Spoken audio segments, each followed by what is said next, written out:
សួស្តីដល់បងប្អូនទី11ទាំងអស់គ្នាថ្ងៃនេះខ្ញុំសូមណែនាំបញ្យលនៅលើផ្នែកនៃចលនាក្របបាញ់មួយបាទនៅក្នុងផ្នែកមេកានិករបស់យើងណាតើអញ្ចឹងគេឧបមាថាគេមានបាល់ឬក៏អង្គធាតុអីមួយក៏ដោយឲ្យតែវាផ្លាស់ទីជាចលនាកោងរួចត្រឡប់ធ្លាក់មកលើដីអញ្ចឹងចលនាទាំងអស់ហ្នឹងគេអាចចាត់ទុកដូចជាចលនាក្របបាញ់ហើយដោយថាបងប្អូនឃើញគេទាត់បាល់ free kick អីចឹងណាឲ្យតែយើងឃើញថាអង្គធាតុហ្នឹងវាផ្លាស់ក្រោមចលនាជាកន្លងកោងអញ្ចឹងធ្លាក់មកលើដីវិញគេអាចចាត់ទុកជាចលនាក្របបាញ់បានហើយបាទហើយនៅក្នុងការសន្មតដើម្បីធ្វើឲ្យការសិក្សាចលនាក្របបាញ់ការងាយស្រួលគេធ្វើការសន្មត2ចំណុចទី1គឺសន្ទុះទម្លាក់សេរី Z របស់វានឹងគឺថេហើយវាមានទិសដៅចុះក្រោមចំណុច Z ណាបាទគឺមានទិសដៅចុះក្រោមចំណុចហើយកម្លាំងទប់នៃខ្យល់គឺអាចចោលបានអូខេតោះអញ្ចឹងអានេះគឺការសន្មតដើម្បីស្រួលសិក្សាហើយថ្ងៃនេះខ្ញុំនឹងចង់បង្ហាញទាំងអស់គ្នាពីចលនាក្របបាញ់ដែលសិក្សាទៅលើសមីការកន្លងបាទសមីការកន្លងតើរាងវាជាអីដូចឃើញរូបហើយបើរាងមើលទៅដូចជាប៉ារ៉ាបូលអញ្ចឹងហ៎តើអញ្ចឹងយើងនឹងធ្វើការស្រាយសមីការកន្លងបន្តិចអញ្ចឹងទី1នៅពេលដែលយើងធ្វើការបាញ់ក្រោមដោយល្បឿនមុំ VI ឬក៏ V0 ណាមួយក៏បានដែរអញ្ចឹងយើងយកចុងនៃ vector ចំណោលតាមអាដេកយើងបង្កើតបានល្បឿនតាមអាដេកតទៅពេលយើងយកចុង vector ចំណោលតាមអក្សរគឺយើងបានល្បឿនតាមអក្សរឥឡូវខ្ញុំសុំតាំងឲ្យស្រួលយល់ថានេះគឺជា V0 ចុះដូចបងអូនរៀននៅក្នុងថ្នាក់អញ្ចឹងណា V0 ទាំងអស់ចុះអញ្ចឹងបើសិនជាយករូបនឹងយកមកសិក្សាណាខ្ញុំអាចយករូបនឹងយកមកស្រួលនិយាយបាទចាអានេះតាមអក្សរ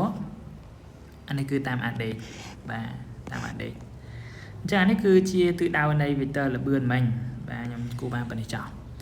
អញ្ចឹងអានេះគឺជា vector v0 អញ្ចឹងនៅពេលដែលនេះគឺអក្សរ y អានេះគឺអាដេក x អញ្ចឹងបើយើងយកចុង vector យកមកចំណោលអញ្ចឹងអានេះគឺវាបានទៅជាអាដេកគឺ v0x ហើយបើយើងចំណោលពីចុង vector មកលើអក្សរវាបានទៅជា v0y ដែលមុំគុំដែលយើងបាញ់ទៅដល់ v0 នោះគឺមុំតែតាបើសិនជាខ្ញុំ highlight នៅលើនេះបងប្អូនឃើញថារូបដែលខ្ញុំកំពុងទៅរូប highlight ទៅលើនេះអានេះរូបវាដូចអីត្រីកោណកែងអញ្ចឹងខ្ញុំនឹងបំបែក composite នៃល្បឿនណាមកជាប់នឹង v0 អញ្ចឹងយើងមើលថា v0x វាជាជ្រុងអីនៃត្រីកោណហ្នឹងជាជ្រុងជាប់ត្រូវអត់ហើយ v0y គឺជាជ្រុងឈោមព្រោះរូបនៅក្នុងប្លង់អញ្ចឹងបើសិនជាជ្រុងជាប់នឹងមុំគឺយើងប្រើតាមកោសតេតាมันស្មើនឹងជ្រុងជាប់នៅលើអីនៅលើ epoចឹងយើងចង់បោះរ v0 មក v0x សំដៅចឹងវាបានទៅជារុញ v0 ទៅគុណនឹងកោសតែតាចុះបើយើងចង់ដឹងថាកប៉ូសងនៃល្បឿនតាមទៅឈរស្មើអីវាជាជ្រុងឈោមចឹងយើងមកប្រើតាមស៊ីនចឹងទៅជាស៊ីនតាស្មើនឹង v0y នៅលើឲ្យ v0 ចឹងយើងបោះរ v0y មកស្មើនឹង v0 ស៊ីនតាអូខេតោះអញ្ចឹងយើងបានប៉ុណ្ណឹងឥឡូវយើងចាប់ដើមមកស្រាយរកសមីការកន្លងហើយដោយសាររូបក្នុងប្លង់ចឹងកន្លងវាស្ថិតនៅក្នុង2កំពូលសងគឺមានអាដេកហើយនិងអក្សរអញ្ចឹងយើងអាចនិយាយទី1គឺសមីការចលនាបាទសមីការចលនាតាមអាដេក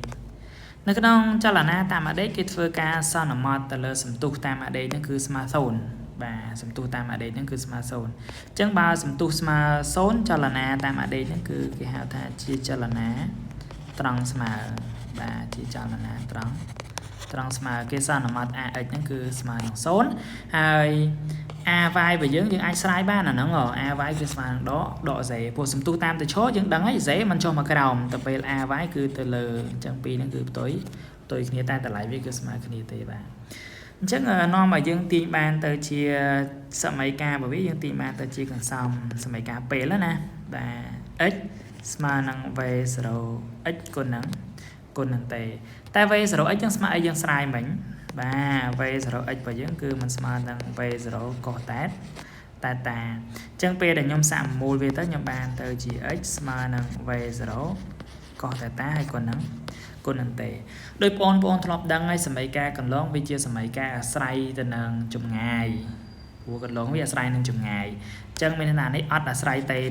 បាទសមីការចលនាបានអាស្រ័យទេអញ្ចឹងអត់ខ្ញុំដាក់ឲ្យតិចអត់អាស្រ័យទេអញ្ចឹងបើអត់អាស្រ័យទេនាំឲ្យកន្សំដែលយើងបានសមីការអាប់ស៊ីសតាមអាដេកនេះយើងអាចបោះរទេបំបត្តិចោលសិនទៅអញ្ចឹងវាទៅជា x នៅលើអីនៅលើ i v0 កោសតាចង់ជាសមីការទី1អ ចឹងតែសាររូបក្នុងប្លង់វាត្រូវតែមានអក្សរមួយទៀតអញ្ចឹងឥឡូវយើងបានសមីការមួយឯងបន្ទាប់មកយើងសិក្សានៅក្នុងសមីការចលនាតាមអក្សរបាទសមីការចលនា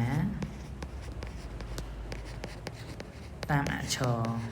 បាទអញ្ចឹងសមីការចលនាតាមអក្សរចលនាវាដូចជាចលនាស្ទុះដែរបាទផ្នែកនៃចលនាត្រសរីណាអញ្ចឹងគឺយើងទាញបានទៅលើសមីការរបស់វាគឺ y ស្មើនឹង1នៅលើ2 a y t ការ៉េបូកឲ្យ v 0y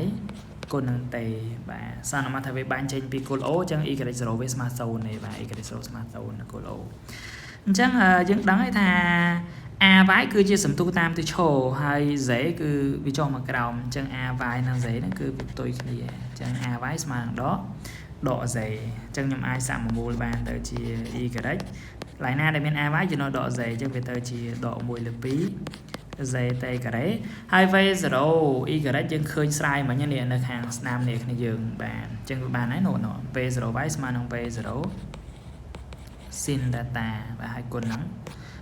តេខ្ញុំចង់ជាសមីការទី2សមីការកន្លងជាសមីការ y ហើយវាអត់អនុគមទៅនឹងរយៈពេលអញ្ចឹងយើងយកពីសមីការទី1យកមកជំនួសវិញមកយកសមីការ1ជំនួសក្នុង2មកជាការស្រាយហើយបាទឲ្យវាជាប់ជាងាយអញ្ចឹងយកសមីការ1បាទជំនួសក្នុង2ចឹងយកសមីការ1ជំនួសក្នុង2អង្គទី1យើងបាន y ដដែលអានេះបានដក1លើ2 z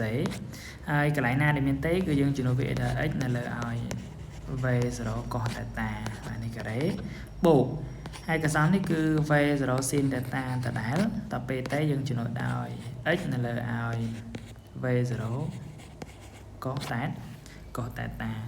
ឥឡូវយើងចាប់ផ្ដើមមើលលើការសម្រួលអង្គទី1នៅតែជា y ដដែលទេបាទអង្គទី1 x នេះយើងអាចលើកជាការ៉េទៅបាទកាលណាដែលយើងមានក្នុងរូបមន្តគណិត a លើ b o ការ៉េយើងអាចលើកបានទៅជា a ការ៉េលើ b ការ៉េបានអញ្ចឹងមានន័យថាកន្លែងហ្នឹងខ្ញុំបានទៅជាដក1លើ2 z x ហ្នឹងយើងអាចលើកជាការ៉េបានវាទៅជា x ការ៉េត្រូវអត់ហ្នឹងហើយអាភាគបែកនោះខ្ញុំយកវាក្តោបចូលគ្នាហ្មងទៅ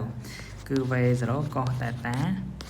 o ការ៉េអានេះយើងចង់ដាក់ការ៉េម្នាក់មួយក៏បានដែរអត់បញ្ហាទេអាហ្នឹងបានហើយបន្តមកកន្លែងនេះយើងមើលតួទី2នេះគឺដូចជា v 0 ដូចគ្នាដូចអស់ហើយអានេះយើងសល់ sin theta លើ cos theta អញ្ចឹងយើងដឹងហើយ sin theta នៅលើឲ្យ cos theta យើងដឹងវាស្មើនេះយើងបាទតង់ theta ហើយអញ្ចឹងអាឡៃ sin លើ cos នេះបានតង់អញ្ចឹងវានៅសល់ x ទេអញ្ចឹងខ្ញុំសុំសរសេរ x នៅខាងមុខវាទៅជា x តង់ thetaចឹងនេះគឺជាកន្សោមដែលយើងបានចុងក្រោយពីការសម្រាយគឺសមីការដែលយើងឃើញហ្នឹងបាទគឺខ្ញុំណូតបន្តិចអូខេអានេះហើយគឺគេហៅថាជាសមីការកន្លងនៅក្នុងចលនាក្របបាញ់បាទសមីការកន្លងបាទក្នុងចលនាក្របបាញ់របស់យើងបាទអូខេហើយរៀងរបស់វាបើសិនយើងសេអាដក1លើ2 z v 0 cos theta នេះវាជាចំនួនថេហើយតង់នេះក៏ជាចំនួនថេដែរអញ្ចឹងបើយើងមើលទៅលើរៀងរបស់វាគួរណាតែស្មើនឹងចំនួនថេគុណនឹង ដឺការ៉េទី2នៃ x ហើយគុណនឹងបានចំនួនថេដែរហើយគុណនឹង x ហ្នឹងអញ្ចឹងរៀងរបស់វាគឺដូចសមីការអីនេះយើងបាទរៀងជាប៉ារ៉ាបូលអូខេតោះចឹងក្នុងវីដេអូនេះខ្ញុំសូមណែនាំត្រឹមតែមួយចំណុចហ្នឹងសិនទៅលើការស្រាយទៅលើសមីការកន្លងហើយយើងនឹងស្រាយរូបមន្តមួយចំនួនទៀតហើយយើងនឹងចង់ដឹងថាតើប្រើសមីការកន្លងនៅពេលណាយើងដោះស្រាយនៅពេលណាចាំយើងជួបគ្នានៅវីដេអូបន្តទៀតអរគុណច្រើនទាំងអស់គ្នាជម្រាបលាបាយ